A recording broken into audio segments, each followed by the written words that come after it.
നീ അങ്ങോട്ട് നോക്കി പള്ളിക്കത്തോട് സ്ത്രീ ആണെന്ന് വീണ്ടും നിങ്ങളോ?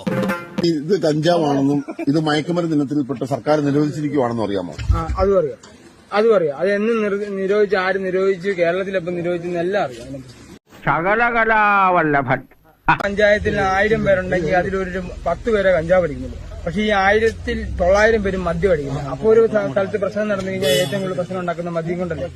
ശരി, അപ്പൊ അങ്ങനെയാണ് സംഗതികളുടെ കിടപ്പ്. പക്ഷെ പിടിക്കുമ്പോൾ ജനങ്ങൾ പറയുന്ന ഉണ്ടാക്കുന്നതാണ് കഞ്ചാവ്. ഞാൻ ചോദിക്കട്ടെ, MDMA ഉണ്ട്, പ്രതലീനുണ്ട്, മോർഫിനുണ്ട്, അതുപോലെ തന്നെ LSD ഉണ്ട്. കാശ് വേണം, അതൊക്കെ വലിയ വലിയ കാശ്.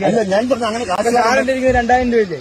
ഈ 2000 രൂപയുടെ ഡബിൾ വേണം MDMA മേടിക്കാൻ. ഞാൻ പറഞ്ഞ ഈ 2000 രൂപ നീ ഇത് വിറ്റിട്ട് കിട്ടിയ കാശല്ല. പക്ഷെ ഈ 2000 ഡബിൾ വേണം MDMA മേടിക്കാൻ. അപ്പൊ ആരും പോവും. ഞാൻ പോകത്തില്ല ഒരിക്കലും. എനിക്കത് എത്ര പങ്കുണ്ടെങ്കിലും ഞാൻ MDMA കാശ്. അങ്ങനെയാണല്ലേ? ഇത് അങ്ങനെയല്ലേ? നിന്ന് ചിലക്കാതെ സ്റ്റേഷനിലേക്ക് വണ്ടി എടുക്കണം.